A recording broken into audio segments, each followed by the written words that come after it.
maxay tahay ujeeddada ka dambaysa inuu wejiga qarsado ninka lagu magacaabo Raj Kundara?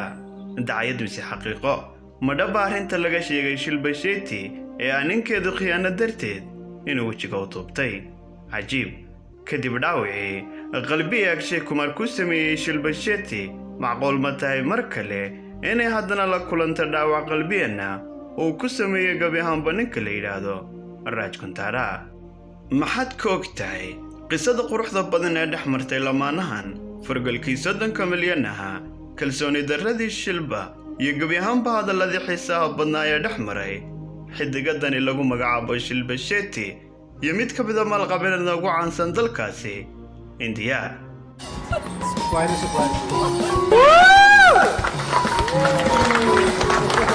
intaas iyo qodobo kale xiiso leh ayaan ku eegi doonaa barnaamijkeena maanta, balse ka hor waxaan rabaa inaan idinka mahadceliyo sida quruxda badan aad ula falgashaan markasta barnaamijyadeena idinkoo like gareynaya subscribe dhacaya oo ku soo biiraya YouTube-keena Baaldahab TV. waxaan idin leeyahay waan idin ogahay midaasi mahadsanidin saaxiibayaal. कि तुम बोलो so what burns is the flame, what is left after the flame is ash, the flash which is converted. hadda ka hor waxaan ka soo hadalay qisada xanuunka badan ee dhex martay superstar-ka iyo tooraha caanka ah Akshay Kumar iyo dhigiisa atarashadeena maanta Shilpa Shetty. haddii aanad daawan waxaan ka codsan lahaa inaad dib ugu laabato muuqaaladeena hore gabi ahaanba si aad nolol jaanqaato. waxaan kaga soo hadalay qisadaasi hore inay wada socdeen 6 sano. Shilpa ay u qaaday jacayl dhab oo la taaban karo misana u ballan qaaday isagu inuu guursan doono helay nafteeda oo dhan gabi ahaanba ku wareejisay. xaqiiqadii si xun ayay u ilmaysay Shilpa intii ay dhexda kaga jireen filimkooda caanbaxay ee dadkan kadib markii ay ogaatay gabi ahaanba inuu ku khiyaamaynayay Akshay Kumar gabadhii ay saaxiibada ahaayeen ee loodhan jiray Tawakkal Khanna.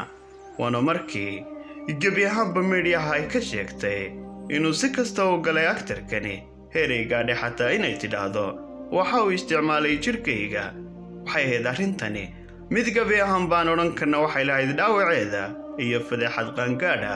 ugu dambaynse waxay ballan qaaday inaan dib loogu arki doonin Akshay Kumar meel uu joogo filin dambana ay la jili doonin. muddo gaadhaysa 23 sano waxay ahayd mid aan lagu arkin Akshay Kumar kadib qalbi jabka iyo kalsooni darradii uu ku kalifay heer weliba ay gaadhay gabi ahaanba inay ka dhacdo kana niyad jabto dhankaas iyo Bollywood-ka.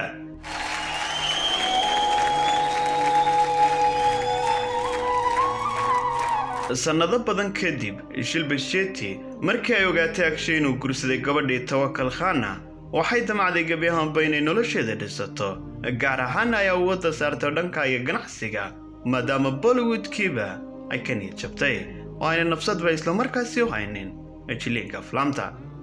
Shilpa waxaan odhan karnaa waxay u baydhay dhanka iyo ganacsiga waxayna furatay shirkad soo saarta cadarrada baarafuunada iyo sidoo kale kariimka dumarka gabi ahaanba si ay balmarun u ilowdo ninkii la odhan jiray Akshay Kumar iyo dhaawacii halista badnaa ee uu soo gaadhsiiyey.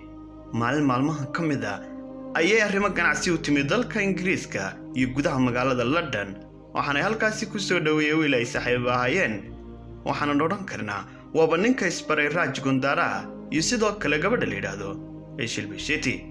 balse ujeeddada uu baray ayaa ahayd inuu talooyin ka siiyo arrimaheeda ganacsiga maadaama uu ahaa maalqabeen weyn oo ka soo jeeda dalkaasi India kuna sugan gudaha London muddo aad u fara badan.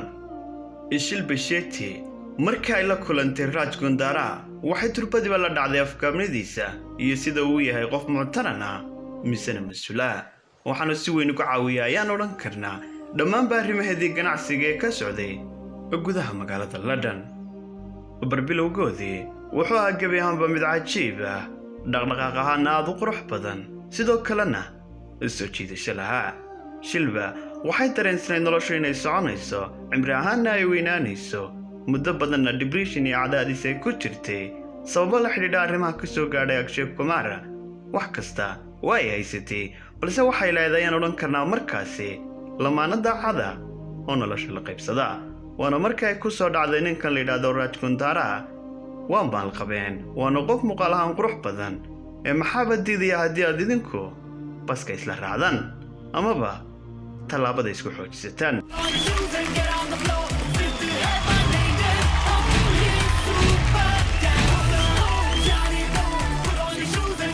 hore waxaa loo yidhi casharada aad ka barato nolosha waa keliya kuwa ku cabsi gelin kara oo balse keliya casharada aad ku dhigatay iskuulka wuxuunbay ku kordhiyaan aqoon.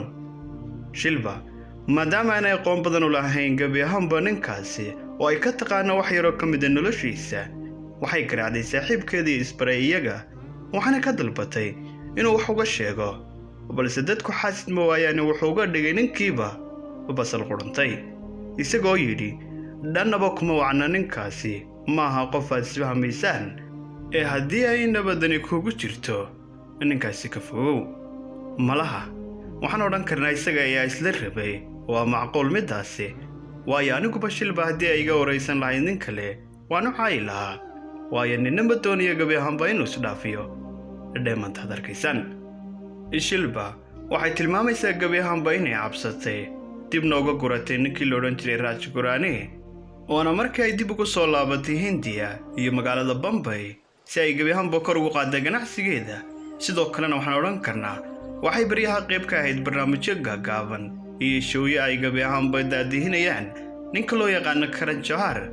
xataa sidoo kale waxay qayb ka ahayd barnaamijka taxanaha ee loo yaqaano Big Boss, maadaama ay qof caan ah gabadha yaa tirshadii leedahay Shilba Shetty.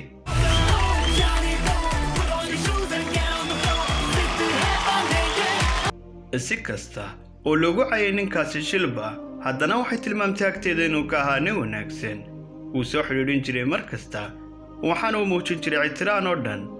maalin maalmaha ka mid ah iyagoo aan is aragin muddo ah sidoo kalena aan soo xidhiidhin bilihii u dambeeyey ayuu soo wacay iyadoo ku sugan isla magaalada Bombay. cajiib waxay ahayd midaasi mid kadiisa, waxaase ka sii darhayd inuu sheegay gabi ahaanba inuu joogo gudaha dalka Hindiya. Shilba waxay ka mooday kaftan, waxaase ka sii darhayd markii uu sheegay inuu guri qaaliya ka iibsaday isla halkaas, weliba goobaha ugu qaalisan ay degaan dadka celebrity-ga Bollywood-ka iyo kuwa ugu caansan Hindiya. mar kale waxay ku ahayd arrintani mid yaaba Shilba Shetty waxaanay sii taagtay dhagaha, wuxuuse ugu daray haddana waxaan ka iibsaday guriga ugu qaalisan xaafaddaasi kaasoo ka soo horjeeda weliba aktarka ee jilaaga weyn ee Hindiya ninka loo yaqaano Amitabh Bachchan. waxay leedahay markaasi waxay ahayd markii aan isweydiiyey su'aalaha ugu badan anigoo idhi wax weyn ayaa khaldan. siday ku dhici kartaa ninkani maadaama aanu deegaan u lahayn halkan oo uu yahay nin reer London ah kuna noolaa Ingiriiska 30 sano ee u dambeeyey, xataa ganacsigiisa iyo businesskiisu halkaasi ku xidhan yahay, siday ku dhacday inuu Hindiya guri ka iibsado weliba guryaha ugu qaalisan ee aan macquulka ahayn. waxay leedahay intii aan isweydiinayay su'aalahaasi ayuubay ka dalbaday weliba inaan la soo jeegareeyo galabta oo aan si dhaqso ah ugu imaado. cajiib Shilba waxay tidhi waa ay dhaaftay intii aan naqaanay, khiyaali baabay gabi ahaanba ila muuqata sheekada oo dhani, waanse ku qasbanaa waayo gabi ahaanba ninkani wax beenay ma u sheegin hadda ka hor, wax kasta oo ii tilmaamaana wuxuun bay noqonayaan wax runa. And he made all the arrangements. We went up the Eiffel Tower. markii ay la kulantay wax kasta waxay noqdeen sidii uu sheegayay, heer weliba uu ku yidhi halkan adaa ii jooga, waxaana rabaa inaad gacan weyn iga siiso arrimaha ganacsiga oo aan halkan ka furayo, sidoo kalena xaysiimaha aad la diyaariso. waxaase cajiib ahayd inuu daqiiqad kasta ka dalbanayay inay kulmaan, soo wada casheeyaan, dalxiis u baxaan, magaalada meelaha ugu qurxoon ay ku soo wareejiso. hanti nin ka cabsanaya ma aha, waayo wuxuu haystaa 3 laab intay haysato ka badan ninka leeyahay Raj Gurani. isaga laftiisu wuxuu arkay markan inay aad ugu soo dhawaanayso Shilba, aadna ay uga heshay, balse ay adag tahay inay afka u kala qaato maadaama ay kalsooni darro badan soo wajahday hadda ka hor. sidaa darteedna gabi ahaanba ay dareemayso cabsi aad u badan.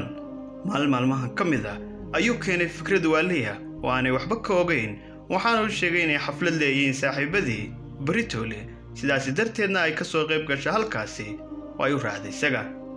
Shilba sidii caadiga ahayd ma ay diidin, balse waxay weydiisay halka ay ka dhacaysa xafladdaasi, waxaase waali noqotay markii uu sheegay goobta ay ka dhacaysa xafladdu oo noqotay mid aan caadi ahayn, sidoo kalena aanay kiraysan karin dadka macquulka ah. waxay mar kale isweydiisay ninkani saaxiibadiisa talo iyaguna ma maalqabeenba, ilaan goobo $50,000 habeenkii lagu kiraysanayo macquul ma aha inuu qof shacaba karayste. Anyway, waa ay aqbashay iyadoo su'aalo badani ka dhex guuxayaan. waxaanu leeyahay waaban ka dhaadhicin kari waayey gebi ahaanba arrintaasi.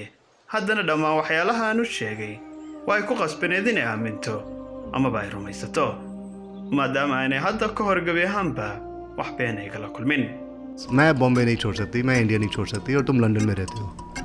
So waxay leedahay waxaa yimi maalintii labaad oo ku beegan xilligii ay dhacaysay xafladdu gaadhi si saa'ida loo soo agaasimay una sharaxan.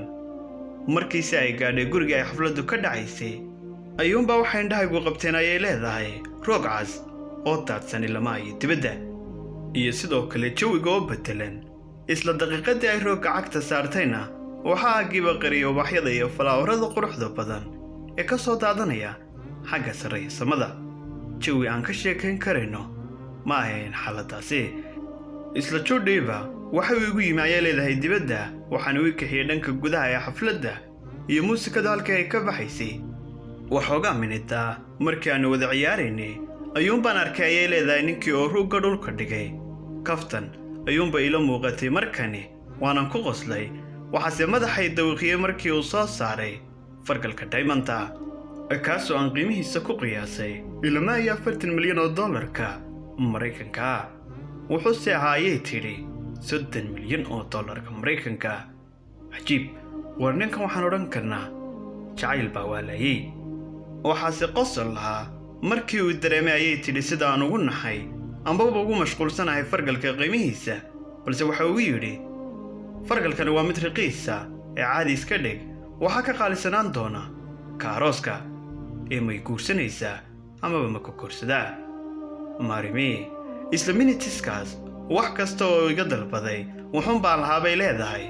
haa ma ku guursadaa, haa ciyaalkayga hooyadood ma noqonaysaa, haa haaya. war gabadha cajiibsana balag ku degtay.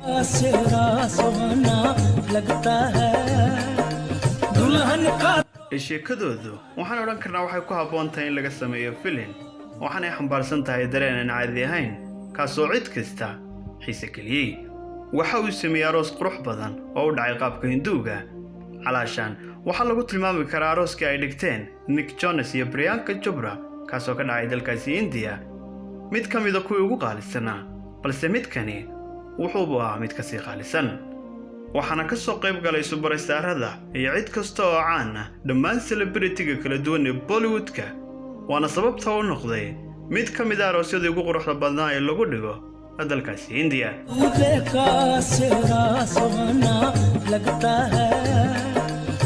haddana waxay soo dhaleen 2 carruur ah, wiil iyo gabadh, waana qaar ka mid ah faamilada ugu quruxda badan dalkaasi India. haddaba aan isweydiino maxay tahay sheekada ka dambaysay inuu gebi ahaanba wejiga duubto Raj Kurani muddooyinkii u dambeeyey, taasoo warbaahinta kala duwan ee dalkaasi India ay u qaaday hadba dhinac, halka 60% ay ku tilmaameen inay tahay dhuumalaysi iyo khiyaano kula kacay gabadha leeyahay Shilpa Shetty.